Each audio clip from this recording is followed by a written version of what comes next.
वफाकी और सूबाई हुकूमत के दरमियान इख्तियारात की ये जंग दरअसल एक आम सी लड़ाई ही है, लेकिन तहरीक इंसाफ और पीपल्स पार्टी के इस दंगल में नुकसान सिंध के अवाम का हो रहा है। और सिंध में तो चले बहुत बड़ा वोट बैंक है पीपल्स पार्टी का, लेकिन कराची में बहुत बड़ा वोट बैंक पाकिस्तान तहरीक इंसाफ वालों आपका है। सो पाकिस्तान तहरीक इंसाफ को एज एन ऑल्टरनेटिव लोगों ने इस दफ़ा वोट दिया, पिछले इलेक्शन में चूज़ किया, इस उम्मीद के साथ, इस उमंग के साथ कि वो कुछ करेंगे, उनके मसाइल का हल तलाश करने के लिए थोड़ी जिद्दोजहद तो नज़र आएगी, लेकिन वहाँ भी सिर्फ सन्नाटा है।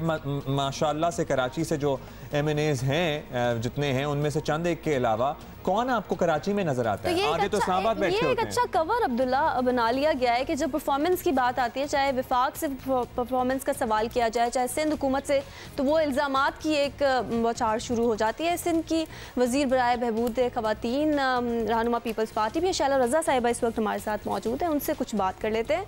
शैला रज़ा साहिबा, विफाकी हुकूमत की जानिब से बार बार कहा जा रहा है कि विफाक तो सिंध के लिए कुछ करना चाहता है, लेकिन सिंध हुकूमत ताउन नहीं करती, तो ऐसा क्यों कर रहे हैं आप?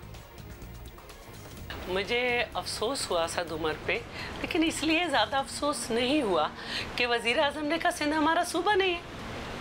तो असद उमर फिर कुछ तो लाज रखी उन्होंने कि फिर भी उन्होंने कह दिया। सवाल ये है कि आप क्या करना चाहते हैं।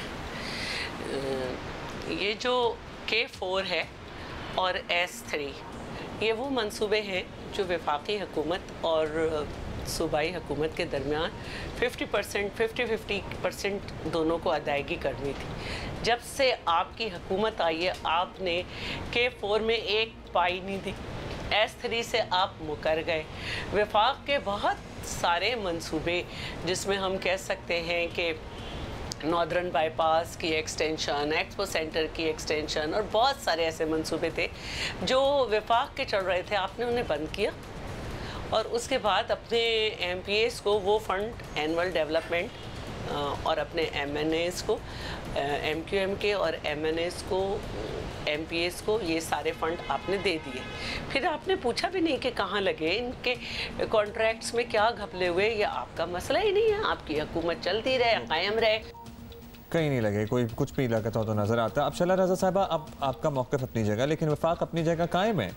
अब इसका एक हल जिसमें आवाम की बेहतरी हो सकती है, वो ये हो सकता है, प्रपोज़ कर देते हैं आपको कि वफाकी हुकूमत को आप फ्री हैंड दें कि भाई सिंध में आपने जो काम करना है, कराची में पर्टिकुलरली आपने जो काम करना है करें, अपनी मर्ज़ी से करें। इस हुकूमत पर ज़ाहिर है फिर करप्शन का इल्ज़ाम भी नहीं आएगा जो वफाक लगाता रहता है, और हम जैसे आवाम का भी भला हो जाएगा, और तहरीक इंसाफ को भी अपने दावे साबित करने पड़ेंगे, और जो उन्होंने वादे किए थे इंतखाबी वादे, वो भी पूरे करने पड़ेंगे। तो ऐसा तो आप उनको दावत देना कि जनाब हम आपसे पूछेंगे भी नहीं, आपने जो करना है आप करें कराची में, सिंध में। मुल्क एक कायदे तरीके से चलता है, इस तरह नहीं चलता कि फ़लाँ को काम करने दें और उसको करने दें। ठीक है, फिर सिंध हुकूमत ने हॉस्पिटल्स में जो बेहतरी की है और मुख्तलिफ़ सूबों में उसमें जो बेहतरी की है, वो हमें दूसरे सूबों में इजाज़त दे दें। आईन पाकिस्तान ये कहता है कि सूबाई हुकूमत के काम में मदाखलत नहीं की जाए।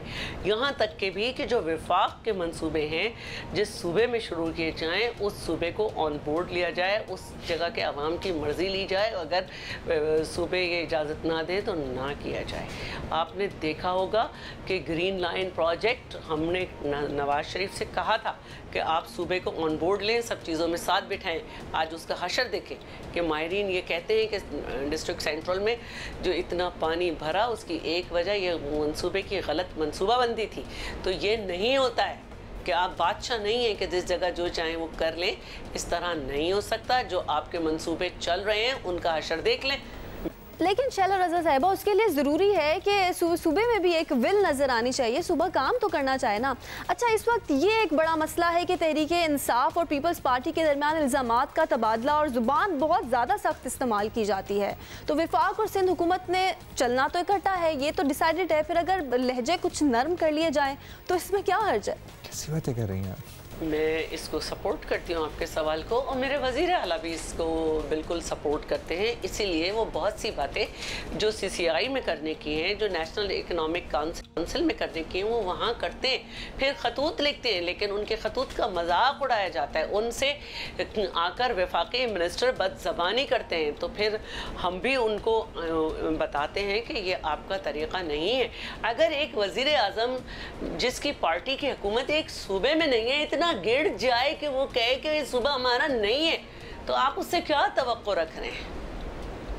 तो हम तो आईनी तरीके पे चलने को तैयार हैं, और जो आइन ने कहा है हम अपना वो हक छोड़ेंगे नहीं, और जो आइन ने कहा है कि हमारा हक है वो हम किसी को लेने नहीं देंगे। बहुत शुक्रिया आपका शला रज़ा साहबा। आपकी बातों से और दीगर लोगों की बातों से ही नज़र आता है कि this is not going to end maybe here, and इसका कोई ये ऐसे ही चलता रहेगा। लेकिन रुलते तो अवाम रहेंगे, इसमें रुलते अवाम रहेंगे, और मैं माजरत के साथ ये दोनों को पता भी है कि ये ऐसे ही चलाना है और आवाम को बस बेवकूफ़ बनाना है, तो बनाते रहे। वो जो अरबों के पैकेज थे, वो जो कराची के लिए अनाउंसमेंट्स हुई थी, वो जो कराची बारिश के बाद डूबा था, वो जो कराची में ग्रीन लाइन चलने के वादे थे, वो सब ऐसे ही रहेंगे। और कराची वालों के बारे में जब कहते हैं ना रेजिलिएंट हो गए, मुझे बड़ा बुरा लगता है। क्यों भाई हम अपने साथ बुरा सलूक होने के आदी हो चुके हैं? अब कभी तो कराची वाले भी आवाज़ उठाएं।